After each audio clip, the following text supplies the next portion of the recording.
কলকাতায় বারাসাতে ১৫ই জুন রবিবার এয়ার মিউজিক অ্যান্ড ফিল্মসের উদ্যোগে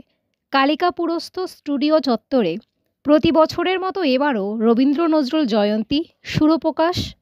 ১০